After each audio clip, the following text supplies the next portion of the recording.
Hi friends, welcome back to my channel Vasu Kannada vlogs. Friends, ಇವತ್ತು ನಾನು vegetable Kurma ಹೇಗೆ ಮಾಡೋದು ಅಂತ ತೋರಿಸ್ತಾ ಇದ್ದೀನಿ. ಅದಕ್ಕೂ ಮುಂಚೆ ನನ್ನ ಚಾನಲ್ಗೆ ಸಬ್ಸ್ಕ್ರೈಬ್ ಆಗಿಲ್ಲ ಅಂದರೆ ಸಬ್ಸ್ಕ್ರೈಬ್ ಮಾಡ್ಕೊಳ್ಳಿ, ಬೆಲ್ ಐಕನನ್ನು ಕ್ಲಿಕ್ ಮಾಡಿ ನಾವು ಅಪ್ಲೋಡ್ ಮಾಡಿದ ಕೂಡಲೇ ನಮ್ಮ ವಿಡಿಯೋನ ನೋಡ್ಬೋದು. ಫ್ರೆಂಡ್ಸ್, ಇಲ್ಲಿ ವೆಜಿಟೇಬಲ್ ಕುರ್ಮಾಗೆ ಏನೇನು ಬೇಕು ಅಂತ ಇಲ್ಲಿ ತೋರಿಸ್ತಾ ಇದ್ದೀನಿ ನೋಡಿ. ಇಲ್ಲಿ ನಾನು 4 ಟೈಪ್ಸ್ ಆಫ್ ವೆಜಿಟೇಬಲ್ಸ್ ತೊಗೊಂಡಿದ್ದೀನಿ. ಕ್ಯಾರೆಟ್, ಬೀನ್ಸು, ಪೊಟ್ಯಾಟೊ, ನೌಕೋಲನ್ನು ತೊಗೊಂಡಿದ್ದೀನಿ. ಇಲ್ಲಿ ನಾನು ಬಟಾಣಿ ಓವರ್ ನೈಟ್ ನೆನೆಸ್ಬಿಟ್ಟು ಈಗ ಕುಕ್ಕರ್ಗೆ 1 ವಿಜಿಲ್ ಕೂಗಿಸ್ಕೊಂಡಿದ್ದೀನಿ, ಸಾಕಾಗುತ್ತೆ. ಇಲ್ಲಿ ನಾನು 2 ಟೊಮ್ಯಾಟೋವನ್ನು ಚೆನ್ನಾಗಿ ಪೇಸ್ಟ್ ಮಾಡ್ಕೊಂಡಿದ್ದೀನಿ. ಹಾಗೆ 1 ಆನಿಯನ್ ತೊಗೊಂಡಿದ್ದೀನಿ. ಮತ್ತು ಗರಂ ಮಸಾಲ 1/4 ಟೇಬಲ್ ಸ್ಪೂನ್ ಅಷ್ಟು ತೊಗೊಂಡಿದ್ದೀನಿ. ಧನಿಯಾ ಪುಡಿ ಆ್ಯಂಡ್ ಖಾರದ ಪುಡಿ. ಧನಿಯಾ ಪುಡಿ 1 ಟೇಬಲ್ ಸ್ಪೂನು, ಖಾರದ ಪುಡಿ 1/2 ಟೇಬಲ್ ಸ್ಪೂನು. ಗರಂ ಮಸಾಲ ಇಲ್ಲಿ ನಾನು ತೋರಿಸಿಲ್ಲ, ಬಟ್ ಆ್ಯಡ್ ಮಾಡಿದ್ದೀನಿ. ಹಾಗೆ ಇಲ್ಲಿ ಮೇನ್ ಬೇಕಾಗಿರೋದು ಕೊಬ್ಬರಿ, ಶುಂಠಿ ಮತ್ತು ಬೆಳ್ಳುಳ್ಳಿನ 3 ಪೇಸ್ಟ್ ಮಾಡಿಕೊಂಡು ನೋಡಿ ಕಪ್ಪಲ್ಲಿ ಇಟ್ಕೊಂಡಿದ್ದೀನಿ. ಈಗ ಹೇಗೆ ಮಾಡೋದು ಅಂತ ನೋಡೋಣ ಬನ್ನಿ. ಈಗ ಪ್ಯಾನ್ ಇಟ್ಕೊಂಡು ಆಯಿಲ್ ಹಾಕ್ಕೊತಾ ಇದ್ದೀನಿ. ಸ್ವಲ್ಪ ಆಯಿಲ್ ಅನ್ನೋದು ಒಂದು 3-4 ಟೇಬಲ್ ಸ್ಪೂನಷ್ಟು ಆಯಿಲ್ ಹಾಕ್ಕೊಳ್ಳಿ. ಈಗ ಆಯಿಲ್ ಇಟ್ಟಾದಮೇಲೆ ಆನಿಯನ್ ಹಾಕ್ಕೊತಾ ಇದ್ದೀನಿ. ಆನಿಯನ್ ಫ್ರೈ ಮಾಡ್ಕೊಳ್ಳಿ.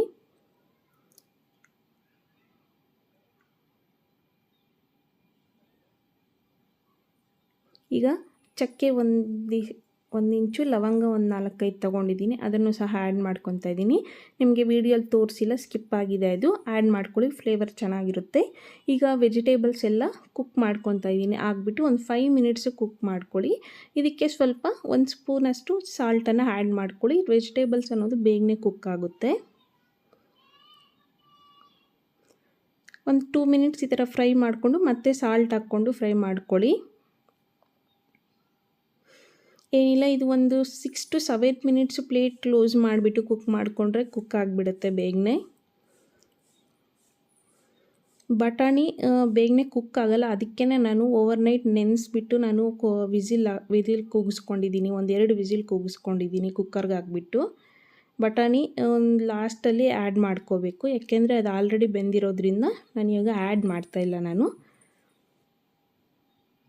ನೋಡಿ, ಈಗ ಒಂದು 5 ಮಿನಿಟ್ಸ್ ಪ್ಲೇಟು ಕ್ಲೋಸ್ ಮಾಡಿ ಕುಕ್ ಮಾಡ್ಕೊಂಡಿದ್ದೀನಿ. ಚೆನ್ನಾಗಿ ಆಲ್ಮೋಸ್ಟ್ 80% ಅಷ್ಟು ಕುಕ್ ಆಗಿದೆ. ಈಗ ನಾನು ಟೊಮ್ಯಾಟೊ ಆ್ಯಡ್ ಮಾಡ್ಕೊತಾ ಇದ್ದೀನಿ ಪೇಸ್ಟನ್ನು. ಈ ಥರ ಟೊಮ್ಯಾಟೊ ಕಟ್ ಮಾಡಿ ಹಾಕೋದಕ್ಕಿಂತ ಈ ಥರ ಕುರ್ಮಾಗೆ ಎಲ್ಲ ಈ ಥರ ಪೇಸ್ಟ್ ಮಾಡಿ ಹಾಕ್ಕೊಂಡ್ರೆ ತುಂಬ ಚೆನ್ನಾಗಿರುತ್ತೆ. ನೀವು ಬೇಕು ಅಂದರೆ ಆನಿಯನ್ ಸಹ ಪೇಸ್ಟ್ ಮಾಡಿ ಹಾಕ್ಕೋಬೋದು. ನೋಡಿ, ಇಲ್ಲಿ ಕೊಬ್ಬರಿ, ಬೆಳ್ಳುಳ್ಳಿ, ಶುಂಠಿನ ಸಹ ಪೇಸ್ಟ್ ಮಾಡಿಕೊಂಡು ಹಾಕ್ಕೊಂಡಿದ್ದೀನಿ. ನೀವು ಇದಕ್ಕೆ ಚಕ್ಕೆ, ಲವಂಗ ಸಹ ಆ್ಯಡ್ ಮಾಡ್ಕೋಬೋದು, ಇಲ್ಲ ಗರಂ ಮಸಾಲ ಪೌಡರ್ ಸಹ ಆ್ಯಡ್ ಮಾಡ್ಕೋಬೋದು.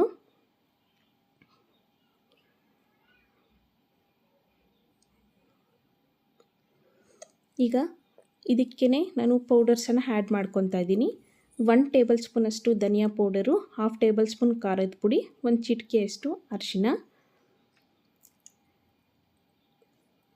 ಆ್ಯಡ್ ಮಾಡಿಕೊಂಡು ಚೆನ್ನಾಗಿ ಕಲಿಸ್ಕೋಬೇಕು. ಈಗ ಇದು ಹಸಿ ಸ್ಮೆಲ್ಲೆಲ್ಲ ಹೋಗೋವರೆಗೂ ನಾವು ಚೆನ್ನಾಗಿ ಫ್ರೈ ಮಾಡ್ಕೋಬೇಕು. ಅದರಲ್ಲಿರೋ ಆಯಿಲೆಲ್ಲ ಬಿಟ್ಕೊಳತ್ತೆ ಚೆನ್ನಾಗಿ, ಆಗ ನಮಗೆ ಹಸಿ ವಾಸನೆ ಅನ್ನೋದು ಹೋಗಿರುತ್ತೆ. ನೋಡಿ, ಈಗ ಸ್ವಲ್ಪ ಕುಕ್ ಆದಮೇಲೆ ನಾನು ಲಾಸ್ಟಲ್ಲಿ ಬಟಾಣಿಯನ್ನು ಆ್ಯಡ್ ಮಾಡ್ಕೊತಾ ಇದ್ದೀನಿ. ಈಗ ನಮಗೆ ಅದು ಬೇಯೋದಕ್ಕೆ ಎಷ್ಟು ವಾಟರ್ ಬೇಕು, ನಿಮಗೆ ಕುರ್ಮಾ ಸ್ವಲ್ಪ ಗಟ್ಟಿ ಇರಬೇಕು ಅಂದರೆ ಲಿಟಿಲ್ ಬಿಟ್ ಸ್ವಲ್ಪ ಆ್ಯಡ್ ಮಾಡ್ಕೊಳ್ಳಿ ವಾಟರನ್ನು. ಈಗ ನಾನು ವಾಟರನ್ನು ಆ್ಯಡ್ ಮಾಡ್ಕೊತಾ ಇದ್ದೀನಿ. ಈಗಲೇ ನೀವು ಸಾಲ್ಟ್ ಕಮ್ಮಿ ಇದ್ದರೆ ಸ್ವಲ್ಪ ಆ್ಯಡ್ ಮಾಡಿಕೊಂಡು ಚೆನ್ನಾಗಿ ಕುಕ್ ಮಾಡ್ಕೊಳ್ಳಿ. ಈಗ ಸಾಲ್ಟನ್ನು ನೋಡಿಕೊಂಡು ಆ್ಯಡ್ ಮಾಡ್ಕೊಳ್ಳಿ. ಈಗ ಪ್ಲೇಟ್ ಕ್ಲೋಸ್ ಮಾಡಿಬಿಟ್ಟು ಒಂದು 5 to 6 ಮಿನಿಟ್ಸು ಕುಕ್ ಮಾಡಿಕೊಂಡ್ರೆ ಕುರ್ಮಾ ಅನ್ನೋದು ರೆಡಿ ಆಗುತ್ತೆ. ನೋಡಿ, ಈಗ ಲಾಸ್ಟಲ್ಲಿ ನಾನು ಕೊತ್ತಂಬರಿ ಸೊಪ್ಪನ್ನು ಆ್ಯಡ್ ಮಾಡಿದ್ದೀನಿ. ಇದು ಆಪ್ಷನಲ್ಲು, ನೀವು ಬೇಕಿದ್ರೆ ಆ್ಯಡ್ ಮಾಡ್ಕೋಬೋದು, ಇಲ್ಲ ಸ್ಕಿಪ್ ಮಾಡ್ಬೋದು. ಆ್ಯಂಡ್ ಇದಕ್ಕೆ ಮೇಯ್ನಾಗಿ ಗರಂ ಮಸಾಲ ಪೌಡರ್ ಸಹ ನಾನು 1/2 ಟೇಬಲ್ ಸ್ಪೂನಷ್ಟು ಹಾಕಿದ್ದೀನಿ. ನೀವು ಬೇಕು ಅಂದರೆ ನಿಮ್ಮ ಗರಂ ಮಸಾಲ ಪೌಡರ್ ಸ್ಕಿಪ್ ಮಾಡೋ ಥರ ಇದ್ದರೆ ನೀವು ಕೊಬ್ಬರಿ ಪೇಸ್ಟ್ಗೆ ನೀವು ಚಕ್ಕೆ, ಲವಂಗ ಆ್ಯಡ್ ಮಾಡಿಕೊಂಡು ಗ್ರೈಂಡ್ ಮಾಡ್ಕೋಬೋದು. ನೋಡಿ, ಈಗ ಒಂದು 6 to 7 ಮಿನಿಟ್ಸ್ ಕುಕ್ ಮಾಡ್ಕೊಂಡಿದ್ದೀನಿ. ಕುರ್ಮಾ ಅನ್ನೋದು ರೆಡಿ ಆಗಿದೆ. ಇದು ಚಪಾತಿಗೆ, ರೈಸ್ಗೂ ಸಹ ನೀವು ತಿನ್ಬೋದು, ತುಂಬ ಟೇಸ್ಟಿಯಾಗಿರುತ್ತೆ. ಫ್ರೆಂಡ್ಸ್, ನೀವು ನಿಮ್ಮ ಮನೇಲಿ ಟ್ರೈ ಮಾಡಿ, ಇದೇ ಥರ ಹೇಗೆ ಬಂತು ಅಂತ ಕಮೆಂಟ್ ಮಾಡಿ. ನೆಕ್ಸ್ಟ್ ಇನ್ನೊಂದು ರೆಸಿಪಿ ಜೊತೆ ಸಿಗ್ತೀನಿ. ಟೇಕ್ ಕೇರ್, ಬಾಯ್ ಬಾಯ್.